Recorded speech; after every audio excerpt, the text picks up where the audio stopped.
Padre, una vez más nos dirigimos a ti, en ese privilegio que nos das, empezando este día, la semana, de una manera temprana, para escuchar tu voz. Hemos ofrecido a ti los cantos, Señor, lo preparado en adoración a ti.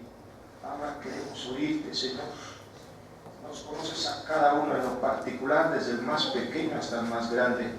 Sea tu Espíritu así, dando el alimento que necesitamos, pero teniendo también la respuesta que tú esperas de nosotros. En todo recibe gloria y honra como tú lo mereces, en el nombre de Jesús. Amén. Siéntense, hermanos, por favor.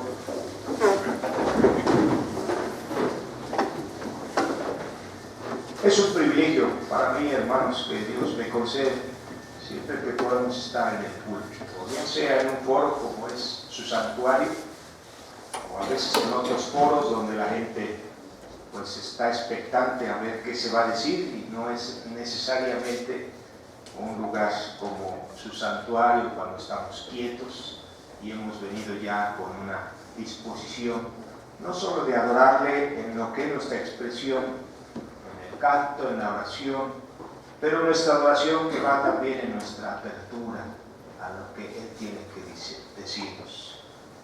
Doy gracias a Dios por ese privilegio, esa oportunidad, y hablarles, hermanos, no de lo que yo pienso. El privilegio del predicador no es decir su opinión, pero sí lo que Dios quiere que aprendamos, en qué debemos crecer. Gracias también de manera muy particular por recibirnos en esta iglesia. Es una iglesia muy significativa para un servidor. De alguna manera estamos al pendiente de la Iglesia de los Reyes desde antaño, ¿verdad? Y llegar aquí de verdad que emociona, hermanos. No he de decir que solo aquí, en cada cambio pastoral, para mí es una oportunidad de servicio, de descubrir nuevas oportunidades en el servir y sabernos que somos una comunidad especial a la que Dios nos concede la confianza de ser luz en donde Dios nos tiene, ¿verdad? En la comunidad como es los Reyes. Gracias por ese privilegio. Son, hermanos, a este momento 35 años ya en el pastorado, ¿no? Muy rápido se dice, pero con muchas experiencias muy gratas, experiencias difíciles, ¿no? A veces parece que el pastor no tiene ningún problema, pero vaya, y eso nos enriquece, eso nos hace ser parte, ¿verdad? De otra manera sería, como comúnmente se dice, un teólogo de café, solamente exponiendo postulados, quizá profundos, pero no vividos.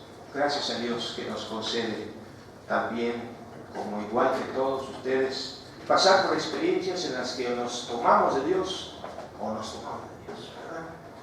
Y poder compartir con ustedes este tipo de palabra es muy grato. Yo diría, ténganos paciencia para grabarnos sus nombres. El día de ayer en el taller decía, vamos, el desafío primario es que nos hablemos por nuestro nombre. Entonces, sé que mi esposa, mi pequeño y yo estaremos desafiados a ello. Y de verdad, discúlpenos o ténganos paciencia cuando a lo mejor en la calle nos vemos y no lo reconozca todavía. Recuerdo en una iglesia que recién llegué y una hermana estaba operada y la encontré en la calle, pero pues yo no sabía que era de la iglesia y quedó muy sentida porque no la saludé, ¿verdad? Y estaba recién operada, ¿no? Y como esas otras experiencias, llegué a otra iglesia y necesitaba la mudanza que me prestaran, yo tuve que hacer ese cambio en mudanza y fui a pedir la mudanza, y también la hermana que estaba ahí estaba recién operada y ella se emocionó y dijo, ay, qué rápido el pastor viene a orar por mí. Yo solo me interesé en la mudanza y me fui, ¿no? Y todavía cuando estamos lo recuerda, padre, pastor, usted no se pensó en discúlpenos que hay elementos a veces claves, fundamentales, estamos organizándonos, ¿verdad? Esta semana, mientras estará la escuela de vacaciones, bueno, yo estaré al pendiente, pero organizando mi oficina, en fin, pero discúlpenos si de repente todavía no los identificamos del todo, y menos quizá aún los nombres, pero no es el mal plan, al contrario, es un privilegio. Un pastor tiene el privilegio de hacerse parte de la comunidad a la que llega, y es mi gusto no aceptar en su mayoría invitaciones de otras iglesias, sino dedicado totalmente a mi iglesia, salvo cuestiones como comisión. Tengo la comisión de continuidad y capacitación en ministerios, y de entrada les digo, debo estar en 15 días en Monterrey, pero es jueves, viernes y sábado, que el domingo estamos aquí, ¿verdad? Dentro de 8 días tengo la boda de mi hijo en Querétaro, y entonces yo creo que no llego al matutino ni a la escuela dominical, pero ya estamos en el culto del mediodía, y creo que son todos los pendientes, pero estaremos, hermanos, intentando no hacer otra cosa que lo que la iglesia nos concede, el privilegio y servicio. Así que bueno, es solo un anticipo, una introducción.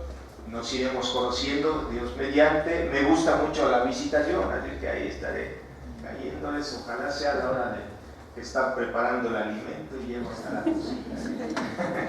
No, no es cierto, vamos a buscar la mejor hora, pero contengan toda esa confianza también que ustedes lleguen aquí. El privilegio de una iglesia como esta, con su casa pastoral en el templo, pues permite que estemos más cercanos, ¿verdad? Y cualquier cosa estamos para servirles, hermanos. Pero bueno, dejando a un lado mi persona, nuestra persona, ya está mi esposa allá al fondo. Si quieres ponerte de pie, amor, para que la iglesia también te reconozca. Y bueno, un poquito atrasado que hemos estado acomodando las cosas. El pequeño también está durmiendo, pero verán que podremos, Dios mediante, llevarnos bien, es su justo, hermanos. Gracias por su recepción. Pero sentándonos diciendo al tema de hoy que ha dejado plasmado nuestro pastor, muy amigo Emanuel Vargas, hemos leído 2 textos que nos centran a este tema, como bien lo anuncia el boletín, procurando mantener la unidad en el espíritu. El primer relato que está expuesto ahí en Samuel, el relato del rey David. Qué importante es, llevándolo en esta temática de la unidad, considerar que es relevante, fundamental, lo que haga un dirigente, ya no diré quizá un líder, pero un dirigente, para lograr el propósito que se le encomienda en el servicio al pueblo. Tenemos, dice por ahí un dicho, el dirigente que merecemos. Yo quiero pensar que se aplica en lo que es la democracia, votamos, ¿verdad? Pero yo quiero considerar que en el gobierno episcopal, pues ustedes reciben el pastor que les asignan, a lo mejor no es el que merecen, ¿verdad? No votaron, y ahí está, y ahora se aguantan, ¿verdad? Pero sí es importante resaltar que un gobernante, un dirigente, es responsable de lo que suceda en su comunidad, en su pueblo, en sus gobernados. Así que el mejor ejemplo que podemos tener en el Antiguo Testamento es el rey David, ¿no? Cuánta responsabilidad conlleva. Y vean ustedes que un rey como David, no obstante todas sus situaciones, sus actitudes, sus decisiones, siempre el Señor se refiere en su palabra, no hay otro como mi siervo David. Es algo interesante llamar la atención, vamos a decirlo si me permiten, un consentido de Dios, el rey David, en medio de cómo fue, Dios dice, no hay otro como mi siervo David, pero eso no quita que Dios no le llame la atención. ¿A qué grado? ¿Verdad? Y en este caso que hemos leído, David había abusado de su poder como rey. Su siervo Natán le había sido, perdón, su siervo no fue Natán fue el que le fue a dar la profecía, ¿verdad? ¿Cómo se llama su siervo? Urías. Su siervo Urías había sido leal hasta la muerte. Sin embargo, Moisés no valoró su lealtad, y la consecuencia, hermanos, sería amonestado y castigado. ¿Quién dice que Dios no castiga? A veces es la frase que tenemos inmediato en los labios. Dios no castiga. Cada quien recibe lo que se merece, pero Dios no castiga. Ambas cosas, hermanos. Y la Biblia aquí es clara. Dios buscó el castigo de sus actitudes de David. Y ahí está, ¿verdad? Y si alguno dice, sí, bueno, pero ese es el Antiguo Testamento. Déjenme ir a Hebreos, capítulo 10, solo por mencionar un texto, porque hay más. Versículos 28 al 30. Para afirmar que Dios sí castiga, porque Dios es como el padre al hijo que ama. Castiga, ¿verdad? Entonces dice, el que viola la ley de Moisés por el testimonio de 2 o 3 testigos, muere irremisiblemente. Hablando de la ley del Antiguo Testamento, ¿cuánto mayor castigo pensáis que merecerá el que pisoteare al Hijo de Dios y tuviere por inmunda la sangre del pacto en la cual fue santificado e hiciere afrenta al Espíritu de gracia? Si en la ley está la sanción, ¿verdad?, del pago, del castigo, todavía en la gracia es más fuerte. Tomar indignamente la sangre de Cristo, burlarme de Cristo, todavía. ¿Sí? Lo más terrible, ¿verdad?, es que en la sanción a un dirigente, volviendo a David, el castigo viene sobre otros. Aquí en este caso, sobre el hijo. A veces no nos duele tanto. Bueno, que me pase a mí, pero no a mi hijo. El Señor le quitó al hijo que había sido fruto de deslealtad, de abuso de poder. Si seguimos mirando a David, en otro momento también desobedece al Señor, se enorgullece, ¿verdad? Cree que es él el buenazo, hermanos, el que hace lo mejor, y no considera que es Dios, y entonces censa al pueblo, y en razón de eso también Dios lo castiga. Pero otra vez, hermanos, lo increíble, a veces diríamos lo injusto, castiga al pueblo. Yo no sé si ahí tendríamos un llamado. Cuando el dirigente no esté en el orden, el pueblo tiene que buscarlo, porque las consecuencias son también para el pueblo, para el dirigente y para el pueblo. Tenemos que estar derechitos todos, ¿no? Esto habla de la unidad. Lo que haga el dirigente, el pueblo paga las consecuencias. Y nosotros podemos preguntarnos por qué, solo por sentido lógico, hermanos. Si tenemos un gobernante que vende la patria, lo lógico es que nos quedemos con situaciones de pobreza, ¿verdad?, cada vez más. Es lógico. Y no podemos, pero ¿por qué tiene que ver? Pues porque el dirigente toma decisiones en razón de su pueblo y nos va a afectar. Si tenemos o somos papás desleales, hay otro frente por ahí, otra casa pequeña. ¿Quién lleva las consecuencias? Los hijos, la familia. ¿Pero por qué tiene que ser? Es consecuencia lógica, ¿no? Si el empresario derrocha los ingresos que tiene en su negocio, ¿quién es afectado? Los obreros. De repente se declara, ¿verdad?, incompetente en las finanzas, ¿y a quién les pega su decisión? A los obreros. Pero ustedes que hay lógica en lo espiritual mayormente. Esto nos muestra la palabra. Volviendo otra vez a lo que es la unidad. La unidad es que nadie queda fuera del plan. Aquí está un cuerpo. Si este dedo gordo queda fuera, ya no va a poder hacer, ¿verdad?, lo que tiene que hacer, ¿verdad? Cualquier parte del cuerpo quede fuera o no cumple su función, le pega al cuerpo. Esa es la lógica de la analogía que nos presenta Pablo. Vamos ahora a Filipenses, lo que ya hemos leído, versículos 1 al 16. No se preocupen que me extenderé por cada versículo, solo sacando los principios ahí.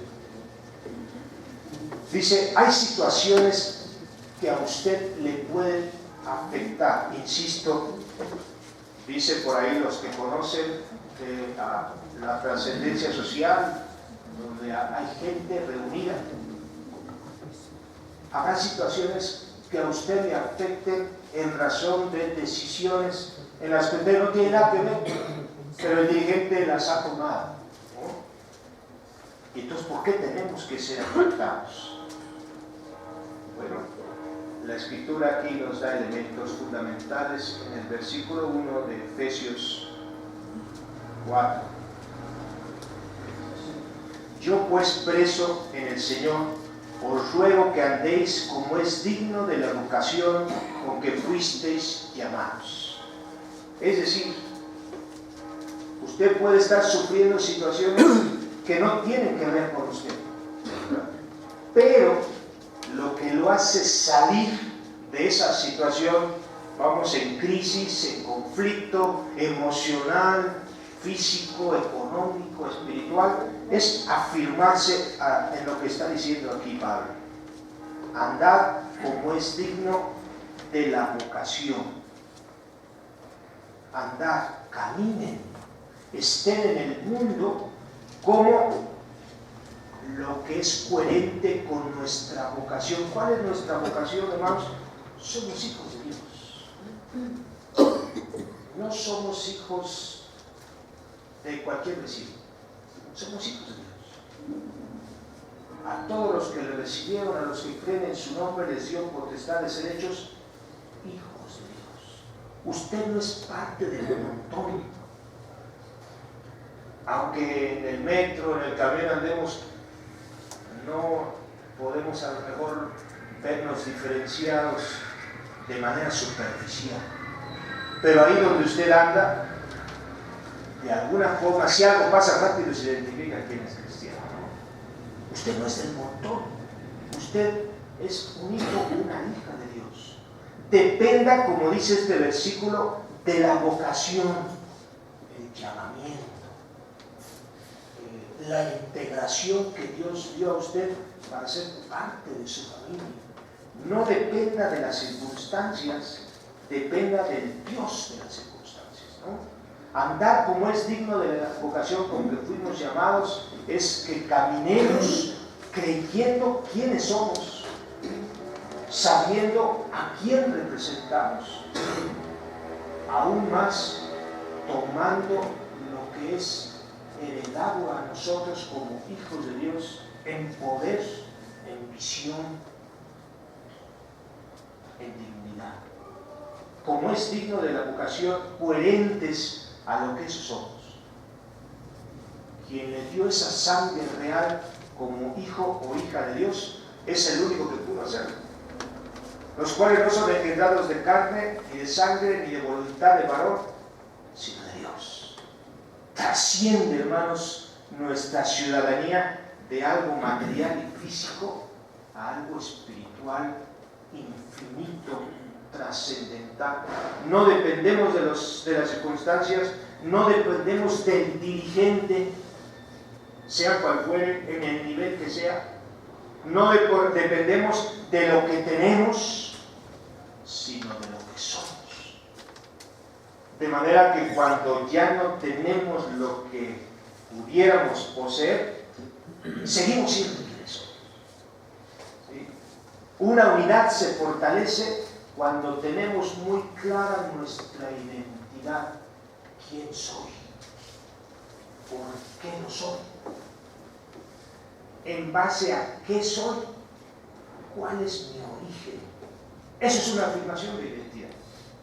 Cuando lo tengo muy claro, vean, pasamos al versículo 5, un Señor, una fe, un bautismo, un Dios y Padre de todos, el cual es sobre todos y por todos y en todos.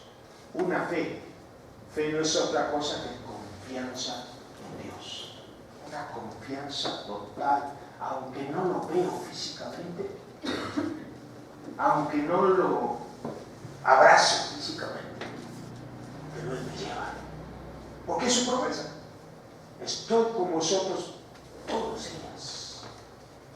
Siempre y cuando, no, todos los días. Lo más importante es que lo crean.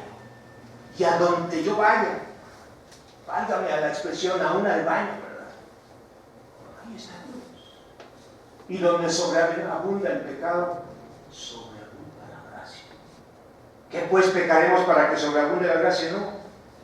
Pero si aún ahí Dios se hace manifiesto, ¿cuánto más donde andemos? En medio de la violencia, de la inseguridad, creamos eso, hermanos. Dios va con nosotros. Es parte de la unidad. El tener aquí muy claro quién soy, de quién soy parte, quién es mi origen. Entonces va coherente al llamado de esta mañana. Procuremos la unidad, empezando por la convicción de lo que somos. Y luego dice el versículo 14, para que ya no seamos niños fluctuantes, llevados por doquiera de todo viento de doctrina por estratagema de hombres que para engañar emplean con astucia las artimañas del error. Cuando yo no tengo firme mi identidad, mi seguridad, llega cualquier persona, habla bonito, elocuente y nos va. Nos convence. La unidad del cuerpo se pierde. Entonces ya este dedo se cree que es parte de otro cuerpo. Y no solo se aísla y se aparta, pero le pega al cuerpo. Usted es parte de él, ¿sí? Ya no seamos niños. Ya no seamos tan fáciles de ser convencidos porque alguien habló bonito. Acuérdense lo que dice también la epístola a los Gálatas: si a un hombre o un ángel del cielo dijera cosas diferentes a las que nosotros hemos anunciado, sea anatema. ¿Y por qué lo dice? Porque aún pueden haber ángeles que nos quieran sacar de nuestra unidad, de nuestra integridad. ¿Cómo sería, hermanos? ¿Qué pensarían si el próximo domingo, ya dije que no estaré por la boda, ¿verdad? Estaremos el sábado en la noche y no alcanzo más que al mediodía llegar. Pero ¿cómo sería que al no estar, y el pastor, pues es que el domingo que vino hace 8 días, algunos hermanos no nos saludaron, digo que mejor ya no viene. ¿Verdad que daría risa? ¿Cómo? Sí. Y que al estarse despidiendo uno lo saludó, pero estaba mirando para otro lado. Entonces dijo, no, yo ahí no. ¿Verdad que es absurdo? Pastor. ¿Y por qué no es absurdo los congregantes? Que ya no vienen porque alguien les hizo cara, o no los saludó, sino no los miró, o quién sabe qué. ¿Dónde está nuestra fe? ¿Dónde está nuestra unidad? Nuestro fundamento. Porque a la primera de cambios ya nos sentimos como los jarritos ¿de dónde? De Zapopan. Muy sentido, no hablamos. Unidad habla de seguridad en nuestros fundamentos, ¿no? A lo mejor saben aquella historia del hombre que no quiere ir al templo. Y su mamá le dice, pero tienes que ir. Hoy es domingo. No, es día del Señor. Está consagrado para Dios. Y te digo la última cosa: eres el pastor. Tenemos que estar. Todos somos parte del cuerpo de Cristo e importantes.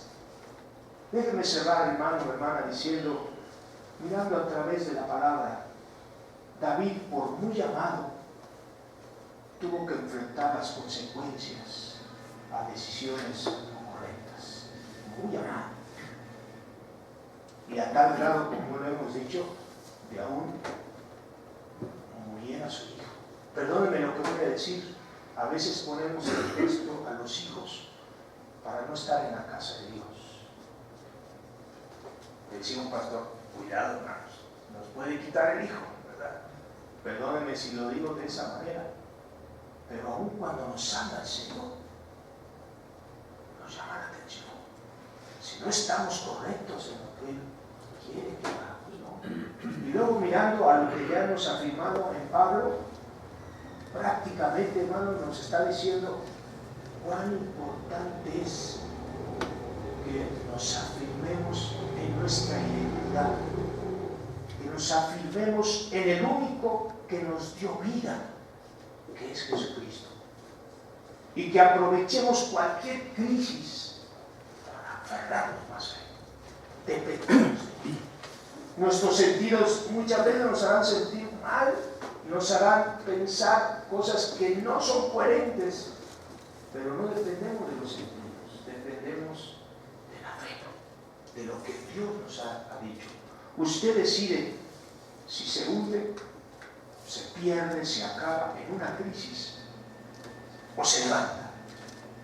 Decía un pastor que ya está en la presencia de Dios, las crisis son para dos cosas: una, acabarnos, y otra, levantarnos y salir más fuertes, y máximo cuando en este levantarnos no lo hacemos por nuestras fuerzas, sino por Dios, que es Dios humano, para ponernos al nivel digno de seguridad en Él. Tomemos esa realidad, esa seguridad, esa base en lo que hoy el tema nos centra, procurando mantener la unidad del Espíritu. ¿Sí, hermanos? No lo que diga este hombre enfrente, lo que Dios le dice a usted. El Espíritu selle esa palabra, ese mensaje en su vida hoy. Y cuando vengamos a tomar la Santa Cena, con esa convicción, digámosle: Señor, lo que tú hiciste tiempo atrás tiene relevancia en mi vida hoy. Déjame renovarme a la luz de tu mesa. Y con esa convicción, en su momento, vengamos aquí a la mesa del Señor y renovémonos en fidelidad, en confianza, en descanso en Dios. Amén. ¿Quieren orar conmigo ahí en su lugar? Padre, gracias una vez más por tu palabra, por la sencillez, pero también la profundidad de esta. Espíritu de Dios, gracias porque tú tienes las palabras exactas para que nosotros podamos escucharte y de tal forma aplicarlo en nosotros, reencontrar la vida que es Dios al estar cercano contigo, al corresponder a tu amor. Dios, gracias porque yo no conozco la vida de mis hermanos. Por más que interioricemos, jamás sabré lo que hay en su mente y corazón. Gracias, Señor, porque no es nuestra función, pero tú sí les conoces. Tú sabes hoy quién puede venir quizá en una situación de necesidad fuerte. Oh Padre, sella tus palabras en mis hermanos, en tu iglesia, y una vez más afirma de tu palabra a través de lo expuesto. Y Dios, séllanos al venir a tu mesa. Sea así, Dios, para tu honra y gloria oramos, en el nombre de Jesús. Amén.